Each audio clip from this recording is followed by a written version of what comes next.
to the living God. And let me also say this, that citizens, all religions, should be careful about propaganda, fake news, of limitations to religion from different quarters. I want to guarantee you and to give you my assurance, as I do every religious person in Kenya, that the government of Kenya will protect the place of worship and make sure that this country continues to abide by the Constitution and to live up to our principles as a God-fearing nation.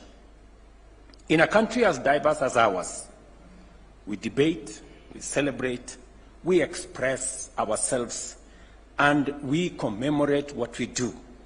But we never lose sight of how we arrived here and why. We should take pride in our diversity, our tolerance, and our achievements as a nation. You have said correctly, you make enormous contribution to the commerce, the business, the economy of our country. You also embody philanthropy. We have seen your service in lifting up those in our society who are not the vulnerable in our society. We have seen the food distribution, the many acts of charity that are associated with the Hindu community and the Asian community in Kenya, which we deeply appreciate as Kenyans. Because that is our culture, to lift each and every one of us up. And that is the philosophy behind our bottom-up economic transformation agenda, that we must live in a society that leaves nobody behind.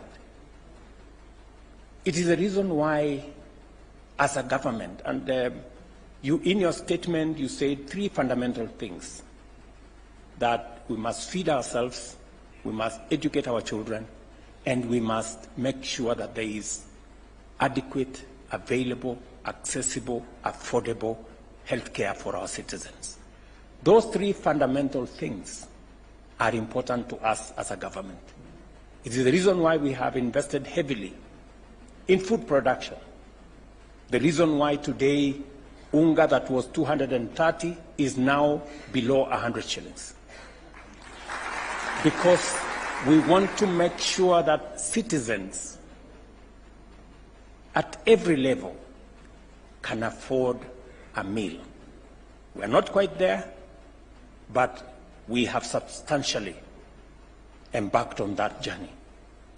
And it is my commitment that progressively we will invest in food production in Kenya, including in irrigation. Our aim is to expand land under irrigation by 500,000 acres by 2027 and another 500,000 acres by 2032 to make sure that we have 1,700,000 acres under irrigation so that we can feed our nation. I was particularly, challenged by your father, Ashu, of Mombasa Cement. When I was elected, he came to see me. He asked to see me, and I invited him, and we had a chat here. And he told me, Mr. President, I want to help you in Galana. I want to grow food. I see I feed many people, and he does in Mombasa. I feed many people, and I want to participate in food production. So I told him, Ashu, you're most welcome to this space. Please go ahead and participate in food production. You cannot believe what that great Kenyan did.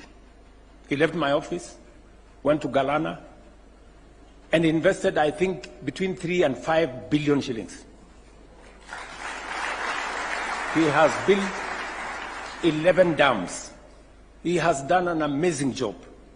So when I got to hear what he had done, and he had no papers, nobody had given him a piece of paper or a lease, He just went there and said, the president has allowed me to do food production. And he went ahead to do it. So when it was brought to my attention and the enormous job that he had done, I saw a person with passion to change the lives of ordinary people. That he was not even patient to wait for paperwork to be done. He was in a hurry to produce food for the most needy people because he is in that space. I see what he does. So I asked my office now to look for him so that we can regularize the paperwork for him. And I even got him some people to help him to do the irrigation because, you know, he's a cement person. So food production is not his forte. So we are now organizing, and I'm looking forward to working with the family, organizing so that we can get you people who can help you with irrigation so that the great investment put in place in Galana by this great Kenyan benefits the food production capacities of our nation. That was phenomenal. That speaks to, I mean, truly patriotic citizens of our country. Let me also say that as we celebrate Diwali, and as we celebrate what brings us together, what unites us as a nation, and as we think about the future, I was particularly touched by the performance of our children, the children that performed here. You all know that children are a blessing to us as families and as a country. And we must go out of our way to do what we have to do for our children. Invest in their education, invest in their health, invest in their progress. And it is the reason why we are deploying a lot of resources to make sure that our education system is fit for purpose. In the last 2 years, we've hired 56,000 teachers, the highest in Kenya's history. We're going to hire another 20,000 teachers in January because we want to make sure that no child in Kenya is left behind as we educate our children. It is the reason why we developed a new funding model, because our children are that important. A student-centered funding model to help fund our children in our TVETs and in our universities, and to make sure that children from vulnerable families get equitable treatment and actually are treated better and are given more facilities, because we want to make sure that we equalize the fortunes of the people of Kenya. It is also the reason why we have changed the Edu Afya program that was only limited to secondary school children with insurance. We've now expanded that to include all the children, both in primary, in ECD, and all the children of Kenya. They will now be part of an insurance cover system under the UHC program. And it is the reason why we are expanding scope in many other areas to make sure that we carry our children along and we carry the future with us, because they are our future. And I am very proud of how you look after your children. We all as a society must mind about what religion can do in forming the character, getting good morals to our children so that we can avoid drug abuse, we can avoid bad character that sometimes undermine our progress as a nation. Parents, all of us, I'm speaking to religious people. Parents must take their place in making sure that we parent, we look after our children. We don't go and dump them in school. We don't leave them to the vagaries of their friends. And we don't leave them to, spaces that eventually destroys our children. Because if we destroy our children, we have no future, both as a society and as a country. Finally, let me say that I'm very happy that this occasion has come to be.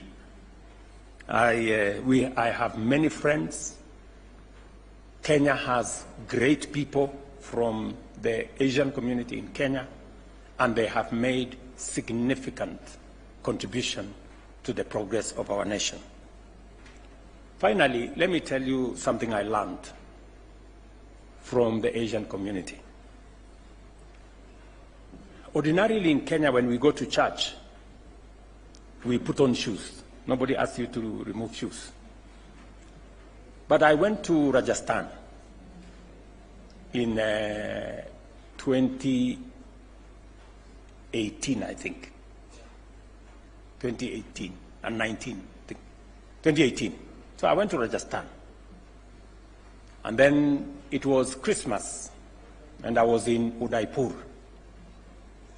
And I was told there is a church in Udaipur. So I went to this church with an Indian pastor.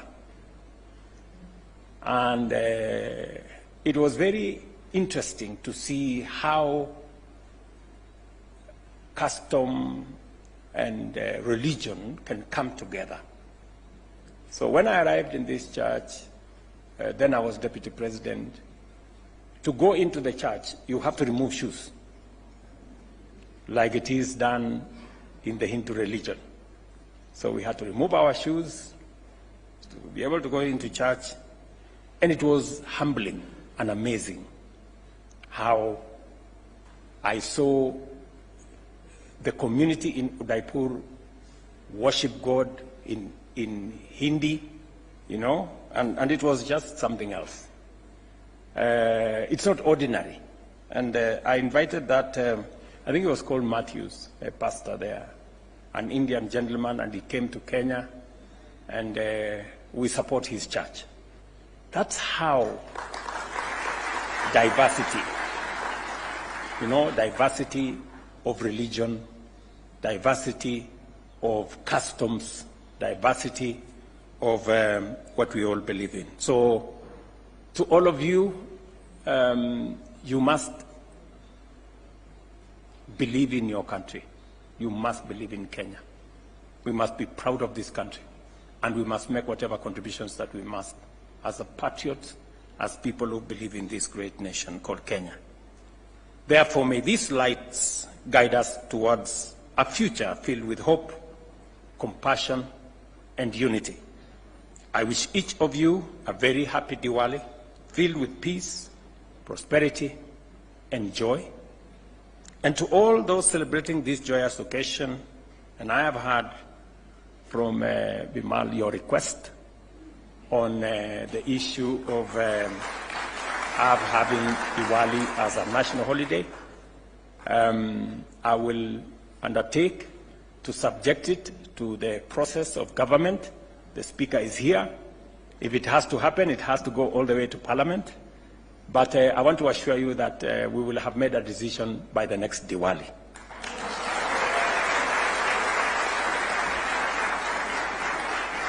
To all those celebrating this joyous occasion, I extend my very warm Diwali wishes to you and to your families and to all your loved ones and to the people of Kenya. Asanteni sana, and God bless you.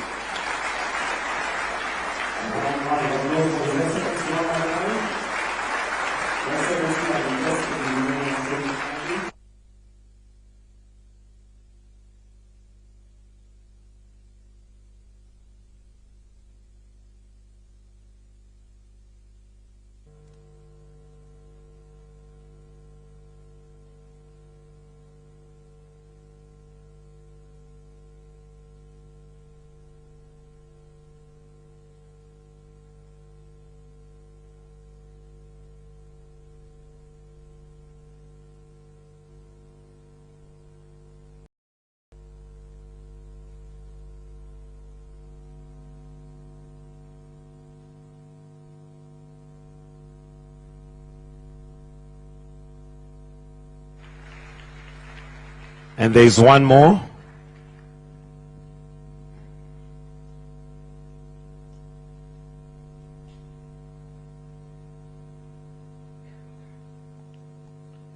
And as we do that, may I ask the trustees that we just come here, please, because we'll take a photo after this. So the trustees, if we can all just come closer.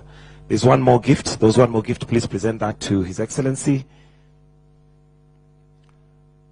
Just the trustees for now. Just the trustees.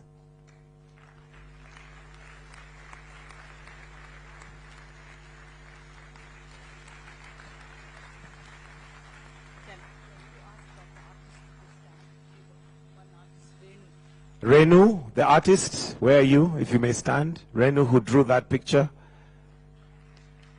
Oh, there, she's right there. All right, Your Excellency, I'll request that we now take a picture. So the trustees, kindly, if we can. Let's take the picture, please. And as we do that, may I request that we have the management committee and the branch chairs to come forward, because that's the next photo. Please, let's all come to this side of the stage. The management committee and branch chairs only, who are going to represent the rest of us, to kindly come to this side, because the next picture is going to have you in it. If we can all just come this way. Is that taken?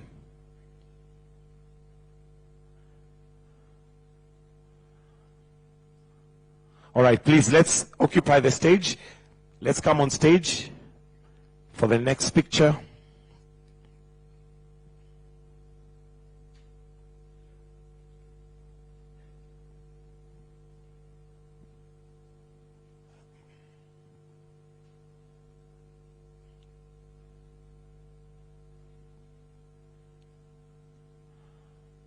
Okay.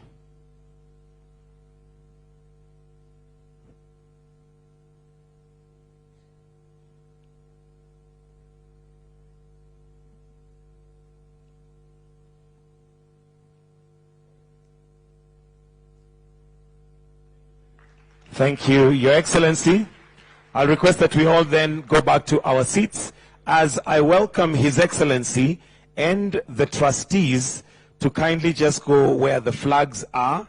Your Excellency, I am told that we do have fireworks that are visible during the day. So we'll ask His Excellency to just go there. It's a 4-second show, so you'll need to have your eyes open. The trustees can join His Excellency just by the flags. While the rest of us, please, let's maintain our positions and train our eyes to that side, because that's where it's going to be happening.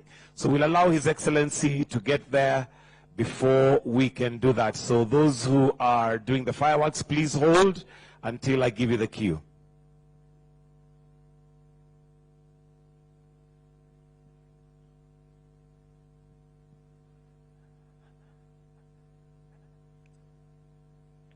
And those who are giving us the fireworks, let's all trail our eyes that way.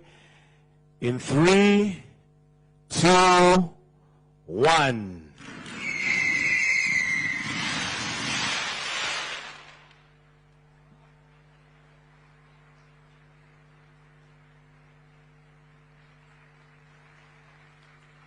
And in 4 seconds, it's a wrap.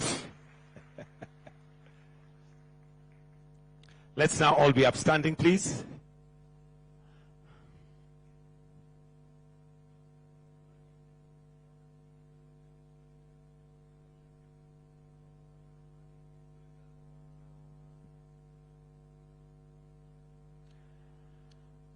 Thank you, Your Excellency. That brings us to the end of this session. However, we do have lunch, so we'll request His Excellency to retreat briefly as we